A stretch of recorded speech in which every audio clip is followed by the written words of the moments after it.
Para o vídeo de hoje trago uma questão de contabilidade financeira. Vamos falar sobre a venda de ativos fixos tangíveis. Como é que se contabiliza e as várias implicações de âmbito fiscal que esta operação traz para uma empresa, nomeadamente ao nível do IVA e ao nível do IRC. Quero começar por lhe agradecer muito o facto de estar a visualizar este vídeo. Sejam muito bem-vindos à Certform Escola de Formação Prática. Eu chamo-me Miguel Fragoso, sou economista, contabilista certificado e formador nas áreas da contabilidade, fiscalidade e finanças empresariais. No site da Certform, em certform.pt, vai encontrar toda a oferta formativa que atualmente disponibilizamos. Estamos agora no início de um novo ano letivo, setembro de 2022, a altura apropriada para começar um percurso formativo para melhorar as suas competências profissionais e pessoais. Temos várias áreas de formação certificadas pelo DGRT. Os cursos da Certform eles podem ser feitos na forma e-learning, através de uma plataforma de e-learning, 24 horas por dia, 7 dias por semana disponível, e na forma live streaming, ou seja, em tempo real. Sessões síncronas. Para consultar as datas de início dos cursos da Certform, está disponível no site, na área do calendário, todos os cursos que agora, ao longo do mês de setembro, vão iniciar. E para fazer a sua inscrição, num qualquer curso, bastará entrar nessa mesma formação e proceder ao preenchimento da ficha de inscrição.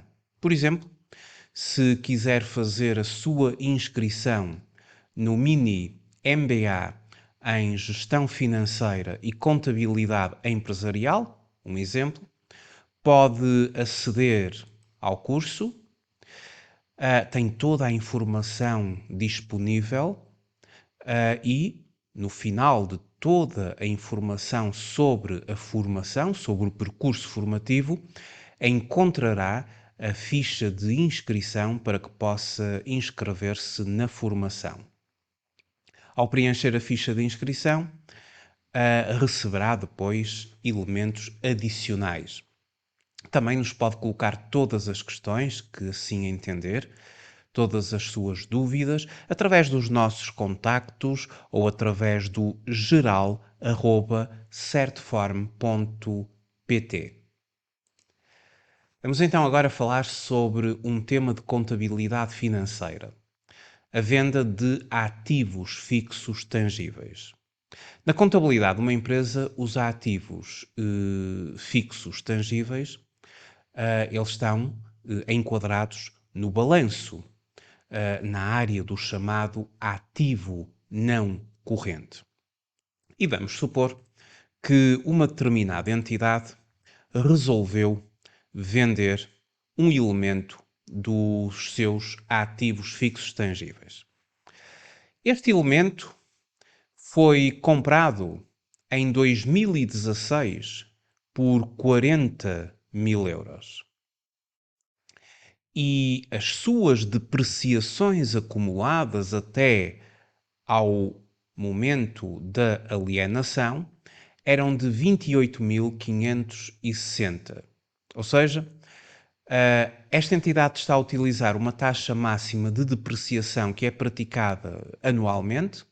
Essa taxa é de 14,28%, ou seja, se nós dividirmos 100 por 14,28, vamos obter a vida útil do equipamento que pertence ao ativo fixo tangível da empresa. E são 7 anos de vida útil. uma taxa máxima conduz a uma vida útil mínima de 7 anos. Depois temos aqui alguns dados que são importantes por causa da venda. Um coeficiente de correção monetária de 1,02.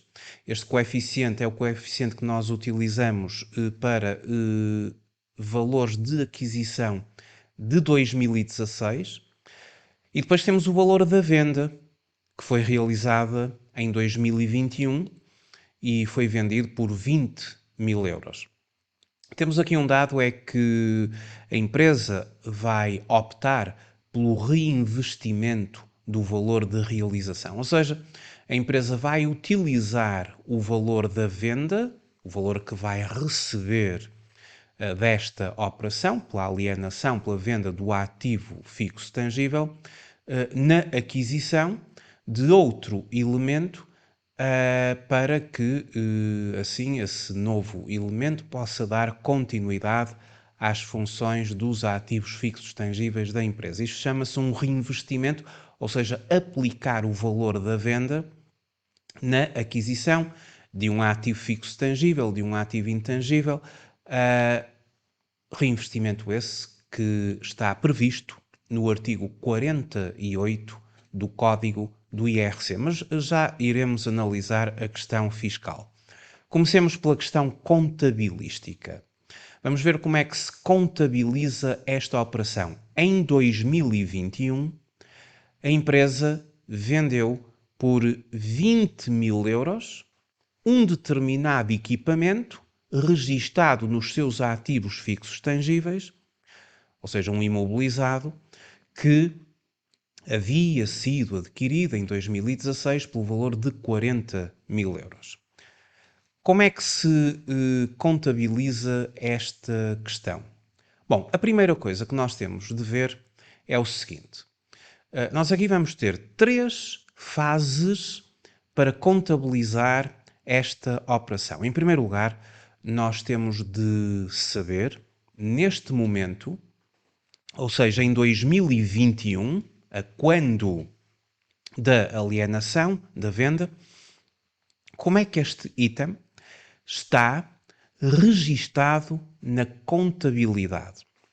E por isso eu coloco aqui o momento 0, que é o saldo inicial do ativo fixo tangível, o seu custo de aquisição e as suas depreciações acumuladas até ao momento em que o vamos vender.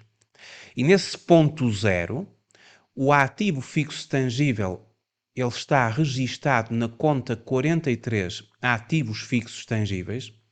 Obviamente que esta conta 43 ela tem várias subcontas e em função do tipo de elemento teria de ser considerada uma determinada subconta, por exemplo, de equipamento básico, uma 43.3, de equipamento administrativo, uma 43.5, enfim, esta conta ela desdobra-se em várias subcontas e consoante o tipo de elemento haveria uma subconta que o definiria.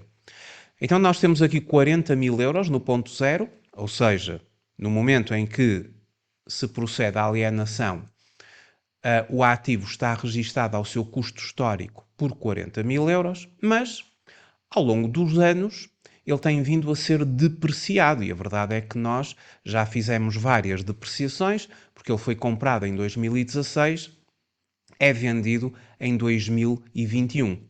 Nós já temos até à data da venda registados 28.560 euros de depreciações.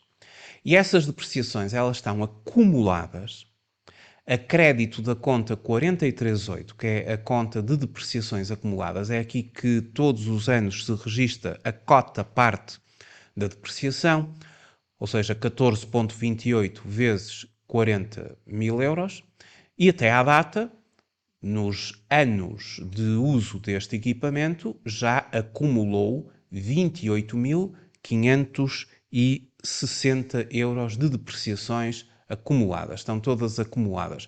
A diferença, estão todas acumuladas aqui nesta conta 438. A diferença entre este valor de aquisição de 40.000 euros e as depreciações acumuladas de 28.560, e nós sabemos que as depreciações acumuladas, elas são uma diminuição do ativo pelo seu uso, pelo seu desgaste na base deste método de linha reta, numa cota constante de 14,28% de 40 mil. A diferença entre o valor da aquisição e as depreciações acumuladas chama-se a quantia escriturada.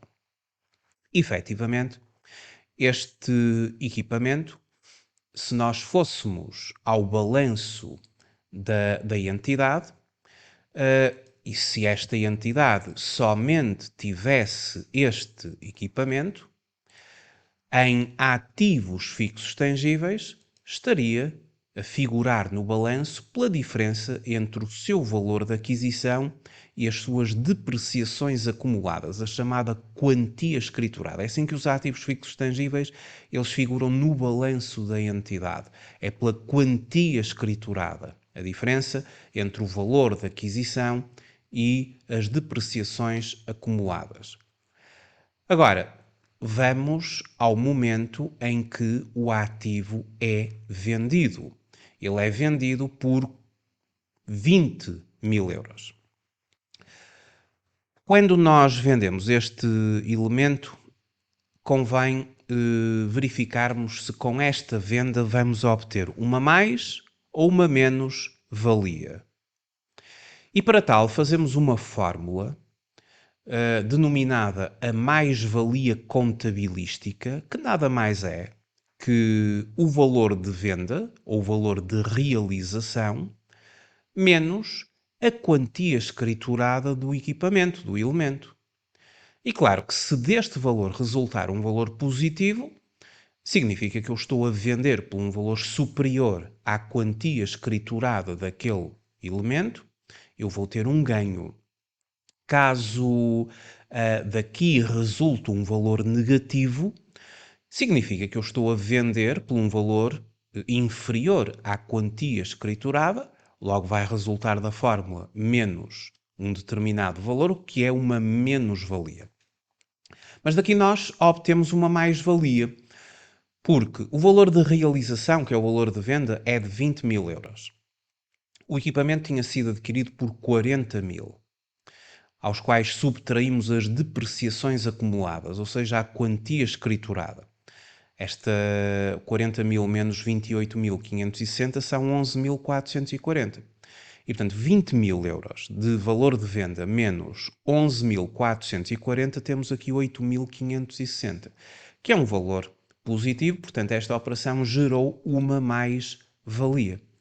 Ao gerar uma mais-valia, eu agora sei que para esta operação eu vou considerar a subconta 7871, que no âmbito dos rendimentos de uma empresa está em outros rendimentos e ganhos, e é considerada os rendimentos e ganhos em investimentos não financeiros, as alienações. É aqui onde se concentra a mais-valia desta operação. Se eventualmente nós obtivéssemos uma menos-valia, ou seja, se tivéssemos uma perda com esta operação, aí teríamos de considerar um gasto. Gastos e perdas em investimentos não financeiros, subconta 6871, alienações. Isto era se tivéssemos aqui um valor negativo, ou seja, uma menos-valia. A partir do momento em que eu sei que vou ter uma mais-valia, eu vou concentrar o meu raciocínio na conta 7871, rendimentos e ganhos em investimentos não financeiros, alienações. E a operação que eu agora vou fazer é o desreconhecimento deste elemento. Ele foi vendido, ele já não faz mais parte do ativo da empresa, então eu vou ter de fazer o seguinte: na conta 43 ativos fixos tangíveis e respectiva subconta em função do tipo de elemento, uma vez que inicialmente, a quando da sua aquisição, nós tínhamos debitado esta conta por 40 mil, ela agora é creditada, ou seja, a conta salda. E nós sabemos que um crédito tem de ter como contrapartida um débito. Ao creditar por 40.000 euros a conta e a respectiva subconta dos ativos fixos tangíveis, debito a conta 7871 ou a subconta 7871. Este é o primeiro lançamento. Depois, eu vou ter de desreconhecer as depreciações. E ao desreconhecer as depreciações, nós sabemos que as depreciações têm vindo a ser acumuladas a crédito da subconta 438, ela agora é debitada, e assim saldou, por contrapartida de um crédito em rendimentos e ganhos em investimentos não financeiros, alienações. E aqui está feito o desreconhecimento do equipamento ou do elemento do ativo fixo tangível. Quanto à venda, a venda foi por 20.000 euros. Aqui na venda nós temos que considerar a questão do IVA. Ou seja, quando a nossa empresa vende um ativo fixo tangível, isto não é uma operação que faça parte do core business da empresa, da sua atividade ordinária. A sua atividade ordinária é vender mercadorias ou prestar os serviços que estão contemplados no seu objeto social. Portanto, esta operação não é uma operação que deverá ser reconhecida como um rédito, ou seja, que deriva da atividade principal ordinária da entidade. Nós aqui vamos ter de considerar na venda o seguinte: quando este equipamento foi comprado lá atrás, será que a empresa na compra do equipamento deduziu o IVA? Bom, em princípio sim, porque eu vou considerar, por exemplo, que estamos aqui perante um equipamento mobiliário, de escritório, por exemplo, uma máquina. Isso permite deduzir o IVA. Desde que o elemento não faça parte do elenco estabelecido no artigo 21 do Código do IVA, o artigo das exclusões do direito à dedução, na altura da compra foi deduzido o IVA. Ora, se na altura da compra deduzimos o IVA, agora na venda vamos ter de cobrar IVA a quem vendemos este equipamento. E esse IVA é um IVA a favor do Estado. Ou seja, nós não podemos usufruir do número 32 do artigo 9º do Código do IVA, que daria isenção a esta operação, mas no caso de, na altura da compra, não termos exercido o direito à dedução, porque o equipamento ou o elemento estaria abrangido pelas exclusões do artigo 21 do Código do IVA. Não sendo o caso, o equipamento, ao ter deduzido o IVA, agora vamos ter de liquidar o IVA na fatura. E foi isso que foi feito. A empresa emitiu uma fatura por 20.000 euros mais IVA. Então, nesta operação de venda, os outros devedores e credores, que é a conta 278, que aqui é uma conta que se assume como um ativo, o sujeito ao qual nós vendemos este ativo fixo tangível não nos pagou de imediato, então utilizamos aqui uma conta corrente do próprio e que nós chamamos outros devedores e credores. Portanto, isto não pode ser considerado um cliente e, consequentemente, utilizamos a subconta 278 para estas situações, neste caso de outros devedores. Por 24.800 euros, esta conta vai ser debitada por 24.600 euros. Porque 20.000 é a base tributável e 4.600 é o valor do IVA.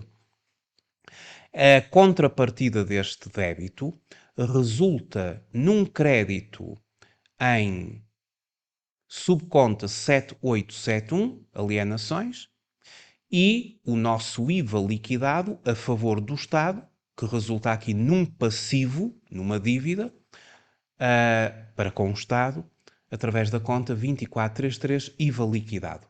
E, portanto, do ponto de vista contabilístico, a operação está concluída. Vamos ver agora as consequências que estas movimentações tiveram ao nível da demonstração dos resultados da empresa e ao nível do balanço. Nós sabemos que as operações que se reconhecem na contabilidade, elas têm consequências nas demonstrações financeiras. Qual será a consequência desta operação ao nível da demonstração dos resultados e ao nível do balanço? Ao nível da demonstração dos resultados é muito simples. Nós temos aqui um rendimento, sabemos que a demonstração dos resultados estabelece a questão de um elenco de rendimentos e de gastos. Preocupamo-nos com rendimentos e com gastos quando estamos a falar da demonstração dos resultados.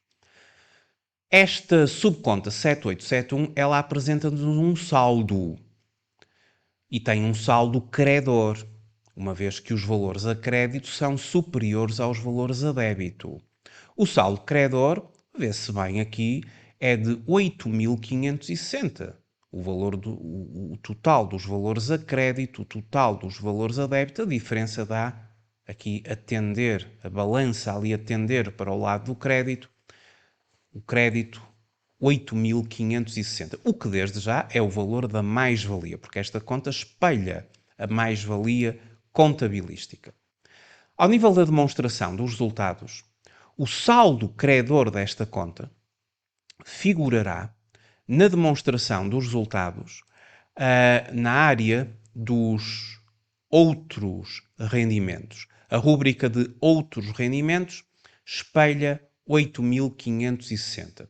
Ou seja, isto provoca um aumento do resultado da empresa.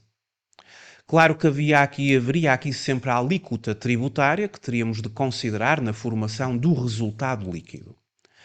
Mas, considerando sem essa mesma alíquota tributária, eu teria de saber qual a taxa efetiva de imposto da empresa, porque o resultado líquido exprime precisamente 1 menos T, ou seja, 1 menos a respectiva taxa efetiva do imposto, mas vamos considerar aqui, não vamos considerar aqui essa questão para efeitos de simplificação. Isto aumentou o nosso resultado líquido do período em 8.560. Há uma ligação entre a demonstração dos resultados e o balanço. A partir do momento em que o resultado líquido do período aumenta, e aqui 8.560, forma-se imediatamente no balanço a correspondência no capital próprio do resultado líquido do período. O resultado líquido do período da demonstração dos resultados é o elo comum é o resultado líquido do período do próprio balanço. O elo comum entre demonstração dos resultados e balanço é o resultado líquido do período.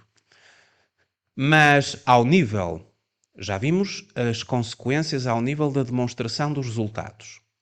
Um aumento dos nossos rendimentos, um correspondente aumento do resultado líquido do período.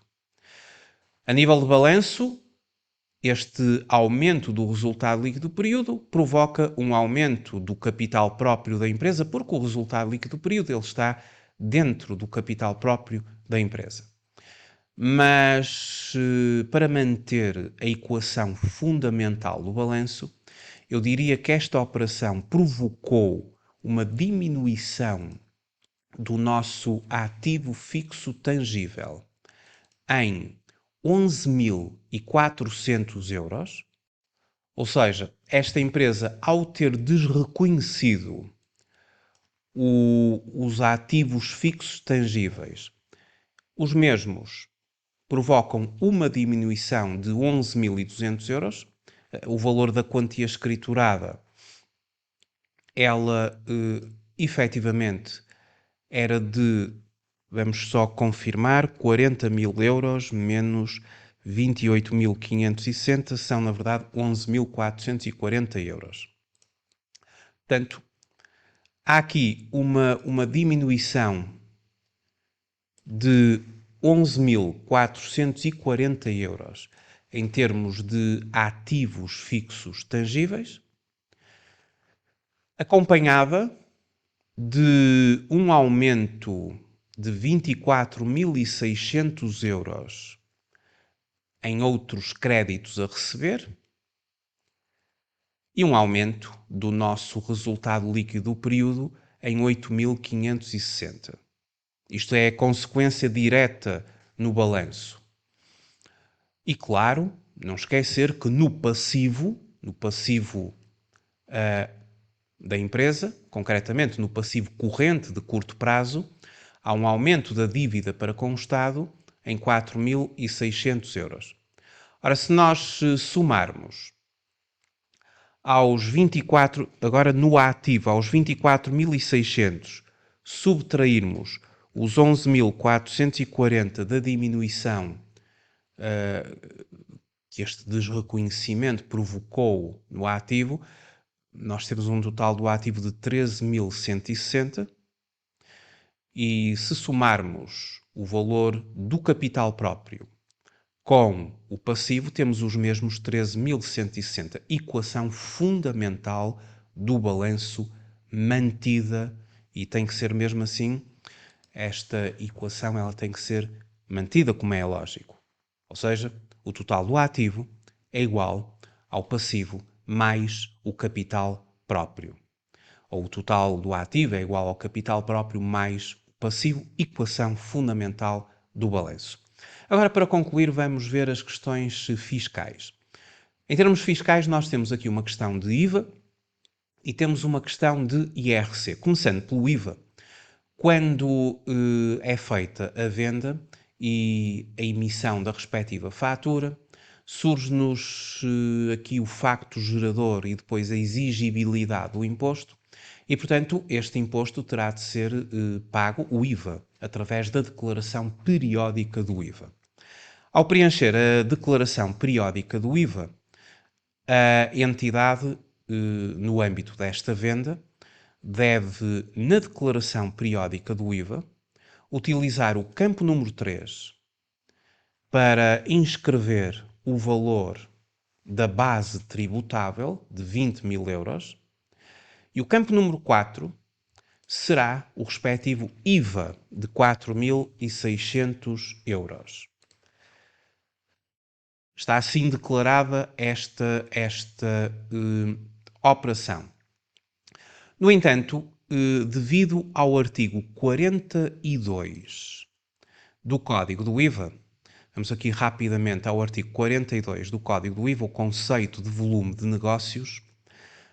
O volume de negócios previsto no artigo anterior é constituído pelo valor com a exclusão do imposto das transmissões de bens e prestações de serviços efetuadas pelo sujeito passivo, com a exceção, a linha C, das operações sobre bens de investimento corpóreos e incorpóreos. Como esta operação não pertence ao volume de negócios da empresa, pelo artigo 42, a linha C do Código do IVA, ao preencher a declaração periódica do IVA, nós vamos ter de justificar estes 20.000 euros que estão aqui no campo 3. E aqui no campo 3 nós normalmente colocamos efetivamente a faturação, a base tributável da faturação da empresa, mas no que diz respeito ao volume de negócios, aquilo que deriva da sua atividade ordinária. Isto não é o caso, é uma venda de um ativo fixo tangível. Então nós vamos ter de justificar através do desenvolvimento da declaração periódica e muito em concreto no campo 104, operações referidas nas alíneas A, B e C do artigo 42, estes 20.000 euros, para que, assim, a autoridade tributária possa ser informada que aqueles 20.000 euros que nós acabamos de colocar no quadro 6, no campo 3, não fazem parte do volume de negócios da empresa, são uma operação de venda de ativo fixo tangível de imobilizado. E quanto à declaração periódica do IVA, seria isto que nós faríamos. Agora, em relação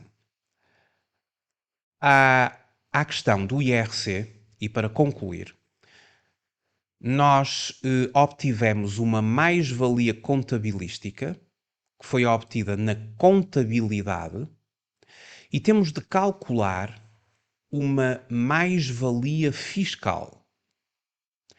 E o cálculo dessa mais-valia fiscal resulta do valor de realização, e abrimos aqui um parênteses, o valor de aquisição menos as depreciações acumuladas para efeitos fiscais, e aqui não há diferença entre as fiscais e as contabilísticas.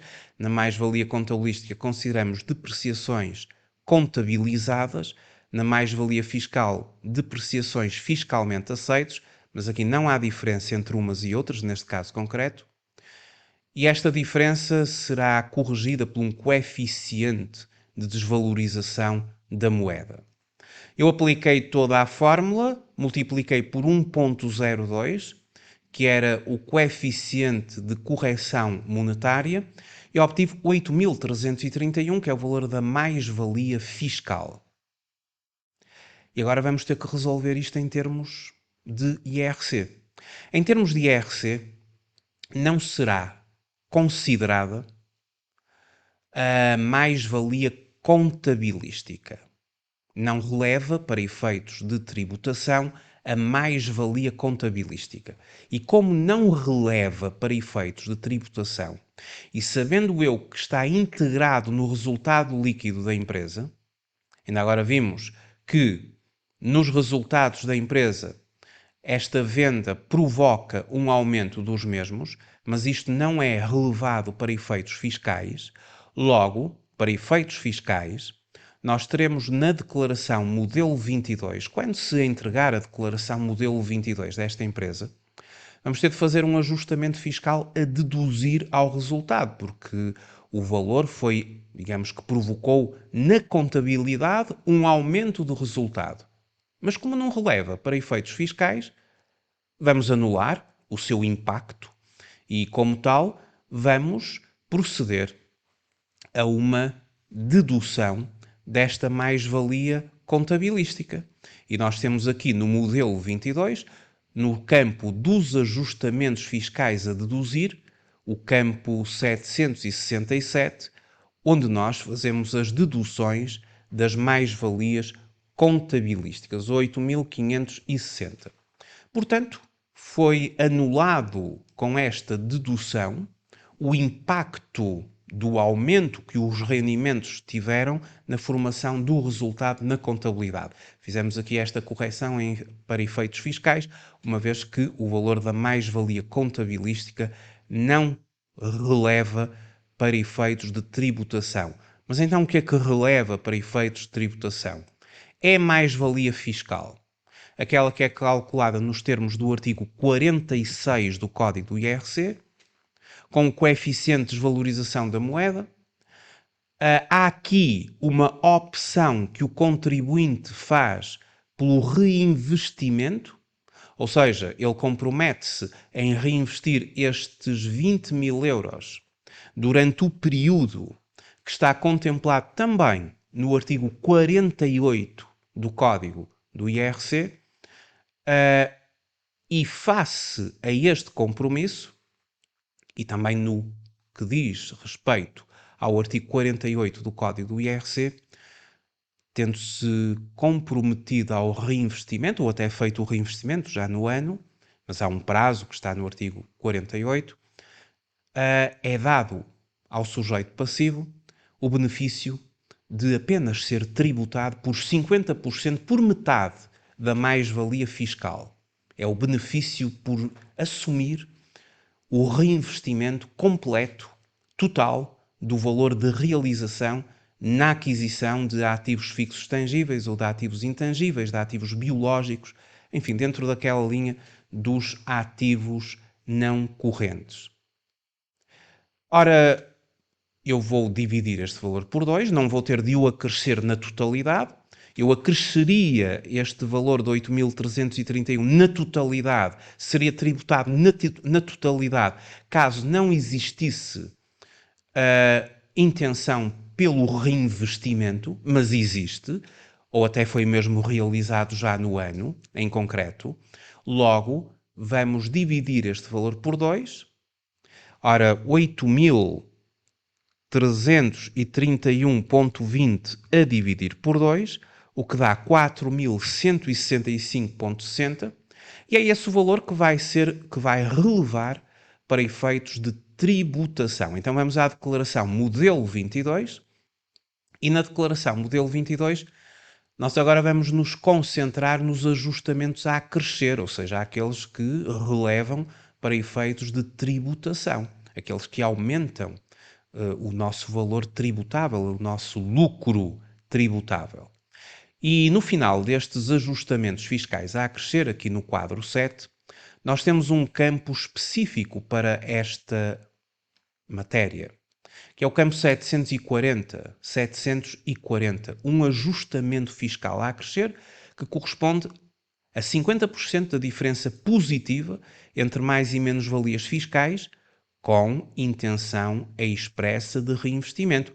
Lá está o artigo 48, número 1 do Código do IRC, que nos dá esta faculdade de apenas acrescer, apenas sermos tributados sobre metade da mais-valia fiscal. É este o valor que entrará na formação do nosso lucro para efeitos tributáveis, do nosso lucro tributável.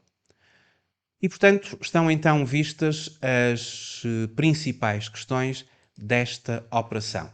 Este e vários outros assuntos são amplamente desenvolvidos num contexto fortemente prático nos cursos práticos e de especialização da Certform.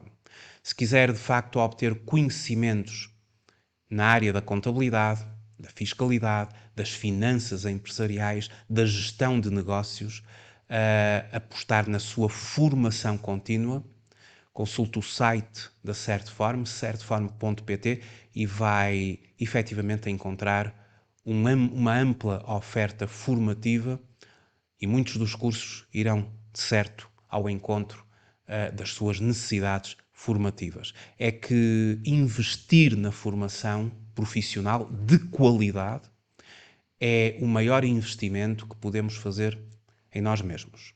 Muito obrigado por ter assistido a este vídeo. Até uma próxima oportunidade. Até breve.